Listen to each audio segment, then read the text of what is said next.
admiration, but not only that. First of all, what is admiration?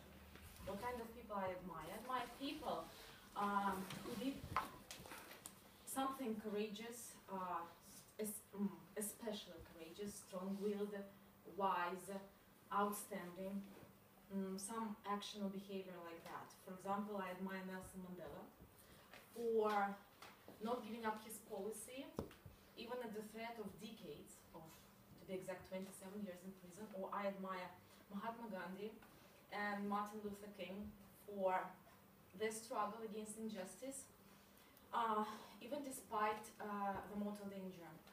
I admire Marie Curie and Coco Chanel for their great contribution into the idea that women just as well can revolutionize the world.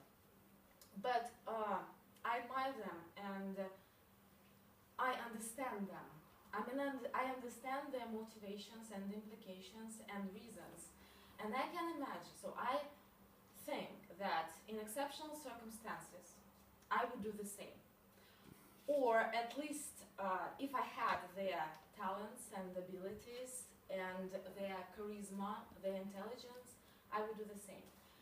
As for awe, this is not only about admiration, this is also about perplexity and shock and fear.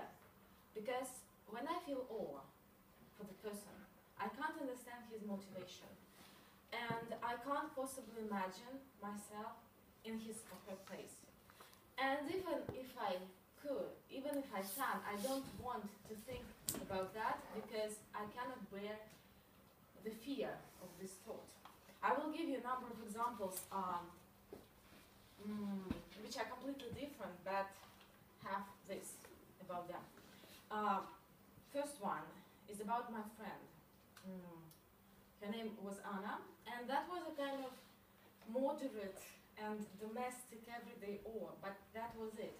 So we used to be flatmates and very close friends. We used to live together, and while I was a student, we used to talk a lot about everything, and I always felt that she was a step ahead of me in her ideas, in her judgments, in the images she talked about, in the films she watched, in the music she listened to.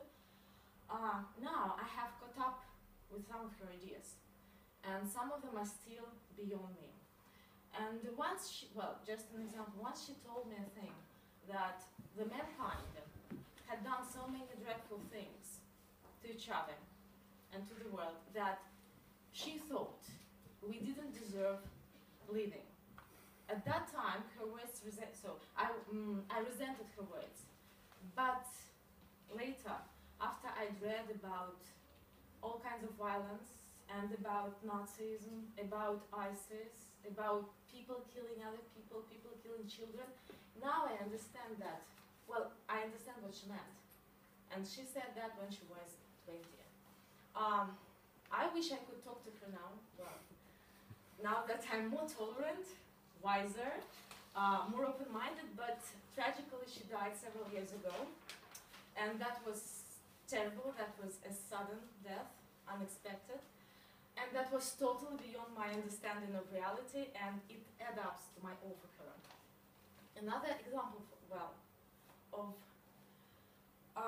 people that I'm awed by is, the story of Молодая гвардия. You've heard of that. So that was a group of partisans, very young children of 16. They used to fight against German soldiers and officers in the South Russia during the Second World War.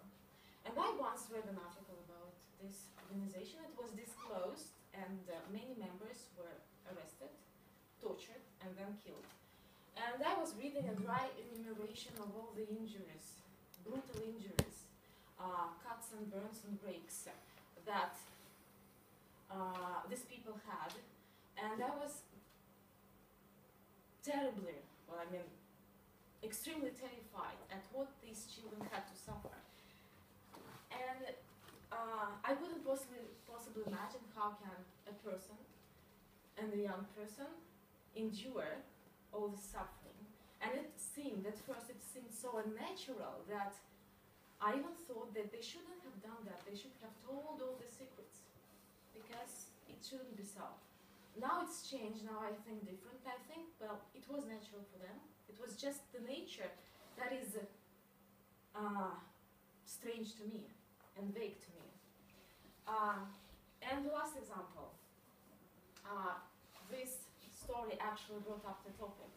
I read it on the net some time ago, and that was about a blogger and the mother of 6 children, and 4 of the children were adopted, and the mother suddenly died because, well, they had lived in cramped conditions, and she had cared.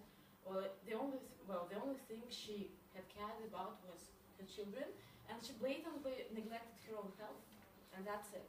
And there was a big discussion on the net, like, and many people reacted with resentment, like, how should she have taken on the responsibility for so many children against all common sense? And now that she died, and children are left motherless. So people very often kind of disapprove of what they can't understand. As I first disapproved of Молодая Gvazia members, but now I don't disapprove of these people. Well, I still don't understand the motivation of some people, but I don't disapprove. Yeah, I just feel awe. Well, in conclusion, I would like to say, this is the spontaneous conclusion. I would like to say that this is my, well, 100% personal description and definition of the feeling, and it doesn't fully match in the dictionary entry. So the definitions can be different. So thank you.